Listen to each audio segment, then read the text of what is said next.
Nah, kembali kali ini kita akan membahas sebuah soal berkaitan dengan materi dinamika rotasi fisika SMA kelas 11. Pada gambar berikut, katrol berupa silinder pecel, massa katrol 20 kg, jari-jarinya 4 cm.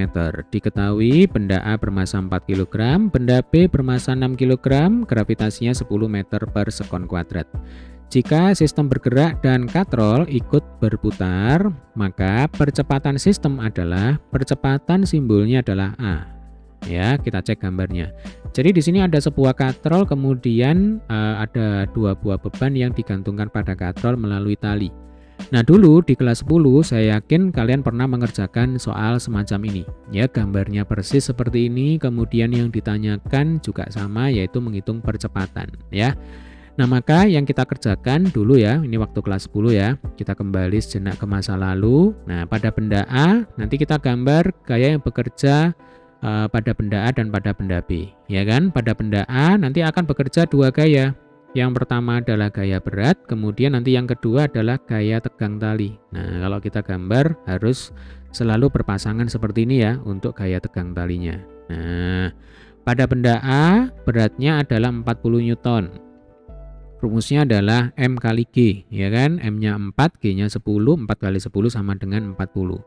Lalu pada benda B bekerja gaya berat 60 Newton, ya kan? 6 kali 10 sama dengan 60. Nah, selanjutnya untuk menghitung percepatan kita bisa menggunakan hukum Newton yang kedua, ya kan? Sigma F dibagi dengan M total. Coba, sigma F itu berapa? Sigma F itu adalah gaya yang besar, ya kan? 60 dikurangi gaya yang kecil 40.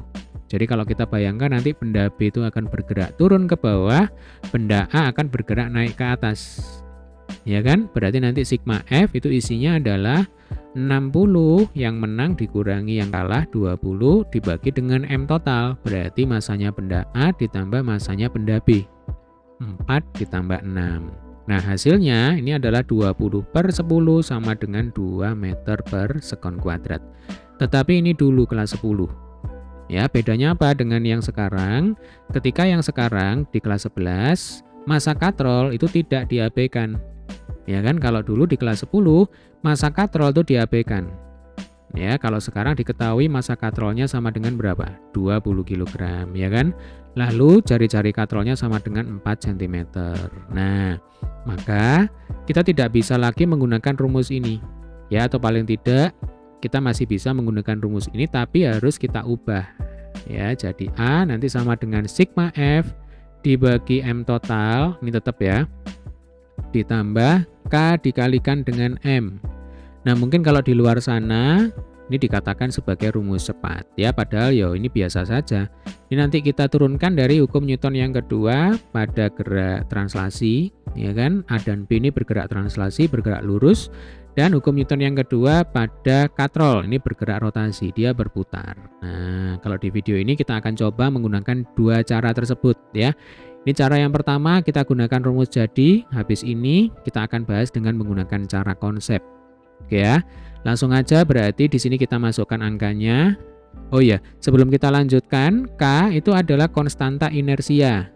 Ya Dek ya. Jadi kalau ada benda berputar, pasti benda tersebut memiliki momen inersia. Nah, untuk momen inersia, rumusnya itu adalah I sama dengan K kali MR kuadrat, ya.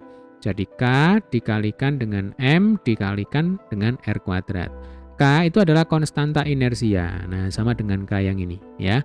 Untuk silinder pecel, K-nya itu adalah setengah. Jadi ini dipengaruhi oleh bentuk bendanya. Kalau silinder pecel, K-nya setengah, ya. Nanti kalau bola pecel, K-nya sama dengan 2/5. Nah, biasanya yang sering muncul di ujian itu adalah silinder pecel dan bola pecel. Jadi ini boleh dihafalkan ya. Untuk M besar ya sama dengan yang ini itu adalah massa katrol, yaitu massa benda yang berputar. R itu jari-jari, sudah jelas ya. Oke, langsung aja kita masukkan angkanya. Berarti di sini sigma F-nya masih sama ya, 60 dikurangi 20. Kemudian dibagi dengan M total, berarti ini juga masih sama, 6 ditambah 4. Nah, ini baru kita tambah dengan setengah kali massa katrol ya, 20 kg.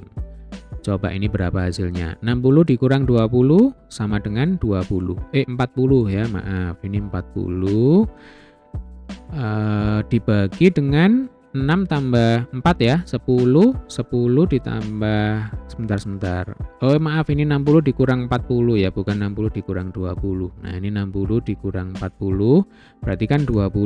Nah ini 20, kemudian dibagi 10 ditambah berapa? Ditambah 10. Nah 20 dibagi 20 sama dengan 1 meter per sekon kuadrat ya. Jadi artinya percepatan sistem itu adalah 1 meter per sekon kuadrat untuk katrol yang tidak diabaikan. Kalau katrolnya diabaikan, yuk kita kembali ke kelas 10 ya. Nanti hasilnya adalah percepatannya adalah 2 meter per sekon kuadrat. Oke, ini adalah cara pertama ya. Untuk rumus ini boleh dihafalkan ya. Sekarang kita akan bahas dengan menggunakan cara kedua. Berarti ini saya bersihkan dulu. Nah, kita gambarkan lagi gaya-gaya yang bekerja pada benda ya, untuk memudahkan kita. Jadi sekali lagi pada benda A ini bekerja gaya 40 Newton, pada benda B 60 Newton. Nah, lalu di sini ada gaya tegang tali T1. Yang ini adalah gaya tegang tali T2. Nah, kalau dulu di kelas 10 T1 ini kan dianggap sama dengan T2.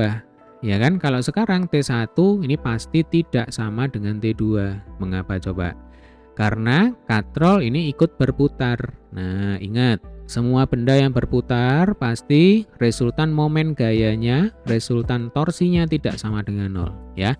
Artinya nanti torsi yang ditimbulkan oleh T1 tidak sama dengan torsi yang ditimbulkan oleh T2. Sehingga apa? Sehingga katrolnya berputar.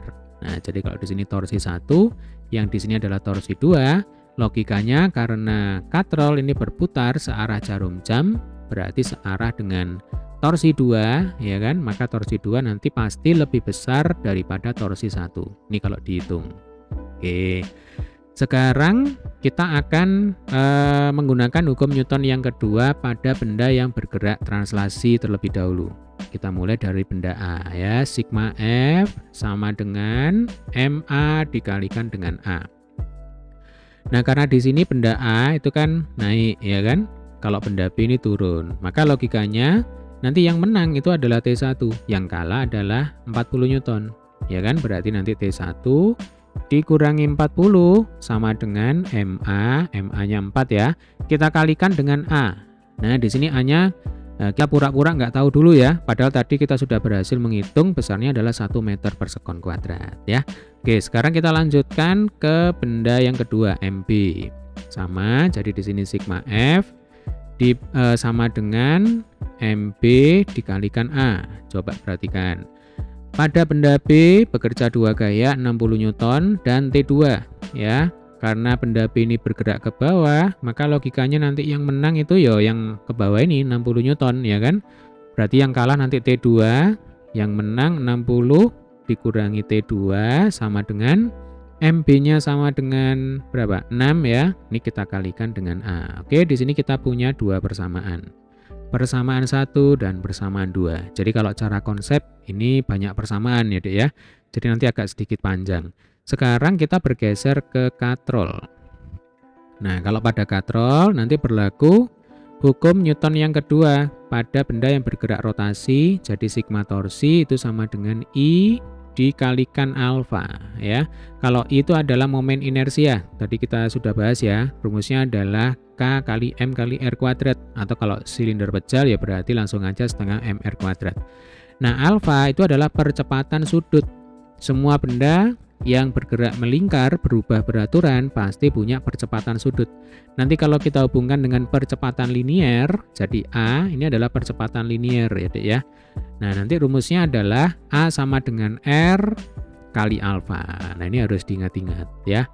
Jadi A itu sama dengan R kali alfa. Oke. Untuk torsinya sendiri itu rumusnya adalah R kali F kali sin theta. Ini juga sudah sering kita bahas ya di beberapa video kita sebelumnya. Jadi R itu adalah jarak gaya ke poros. Kalau F itu gaya, theta itu adalah sudut yang terbentuk antara R dan F. Coba kita cek lagi gambarnya. Ini adalah poros, kemudian ini adalah gayanya, maka R-nya itu yang ini. Nah, berarti ini sama dengan jari-jari katrol ya. Nah, karena antara R dan F ya kan, ini R, yang ini F. Nah, semuanya membentuk sudut 90 derajat. Maka nanti rumus yang kita gunakan ya hanya torsi sama dengan R kali F saja. Ya kan? Karena kalau sin 90 itu kan sama dengan 1. 1 kali R kali F ya sama dengan R kali F. Oke ya. Kemudian tadi kita sudah bahas bahwa torsi 2 lebih besar dari torsi 1. Ya kan, karena dia berputar searah dengan torsi 2, searah dengan T2. Nah, ini yang ke bawah ini kan T2, ya kan, yang ke kanan. Nah, sehingga nanti sigma torsi itu adalah yang menang berarti torsi 2 dikurangi torsi 1 sama dengan I dikalikan alfa. Langsung ya saya masukkan rumusnya, ini setengah kali M kali R kuadrat dikalikan apa? Dikalikan A dibagi dengan R. A sama dengan R kali alfa, berarti alfa sama dengan A per R. Jadi alfa ini harus kita ganti karena kita mau menghitung A. Ya kan? Oke. Kemudian torsi 2, nanti rumusnya adalah R dikalikan dengan T2.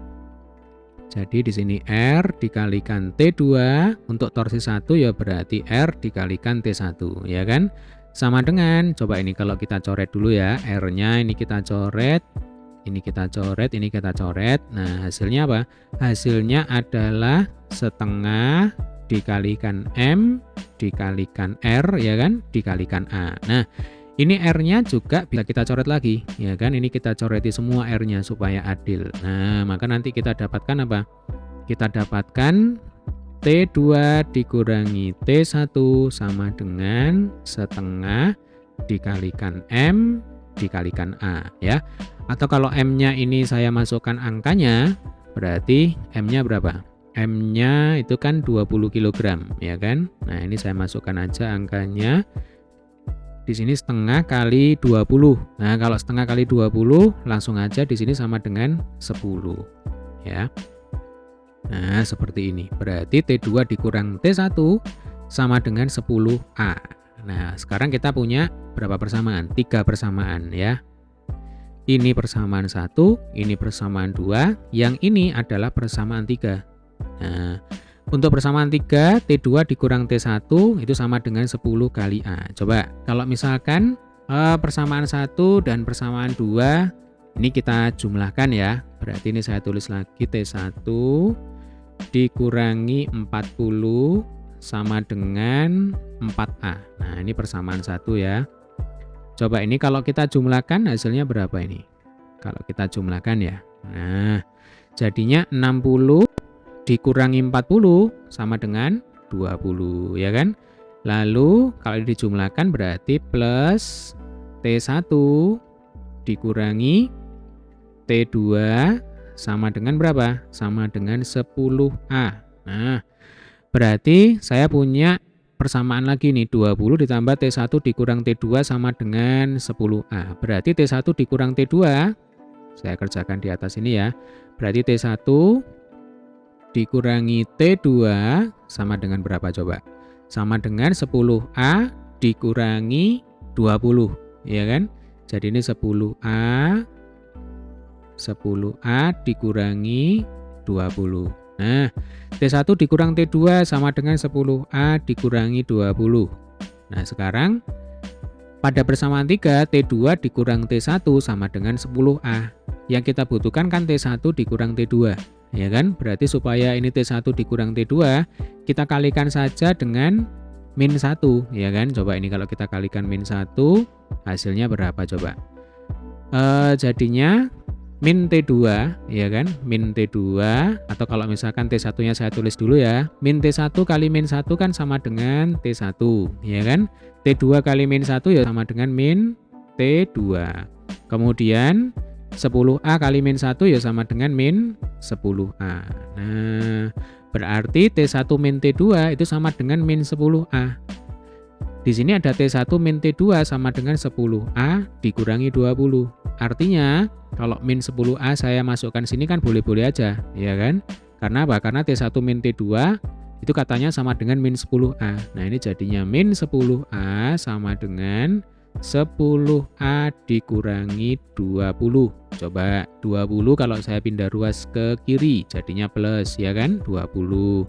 Kemudian min 10A kalau saya pindah ke kanan jadinya plus. Ini 10A ditambah 10A ya.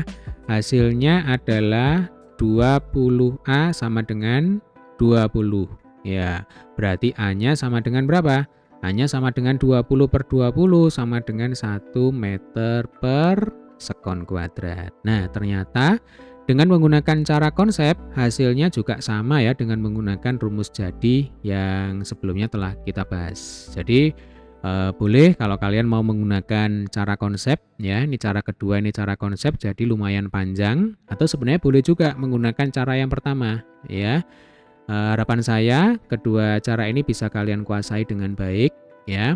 Oke, semoga video ini bermanfaat. Sampai ketemu di video pembahasan soal nomor selanjutnya. Oh ya, kalau saran saya yang dihafalkan itu adalah rumus yang pertama, yang ini tadi.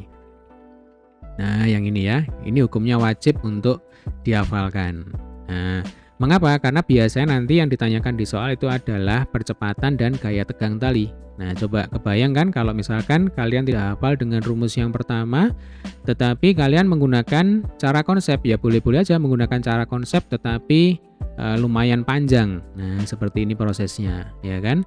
Jadi baru ketemu ini setelah beberapa persamaan ya, baru kita bisa menemukan percepatan, baru nanti kita bisa menghitung tegang tali. Jadi sekali lagi harapan saya untuk rumus yang pertama itu harus dihafalkan, harus diingat. Kemudian cara konsep ini juga harus dikuasai untuk mengerjakan soal-soal ulangan mungkin di sekolah yang mana tidak boleh menggunakan rumus jadi seperti halnya pada cara yang pertama. Oke, demikian tadi pembahasan kita kali ini. Sampai ketemu di pembahasan soal berikutnya.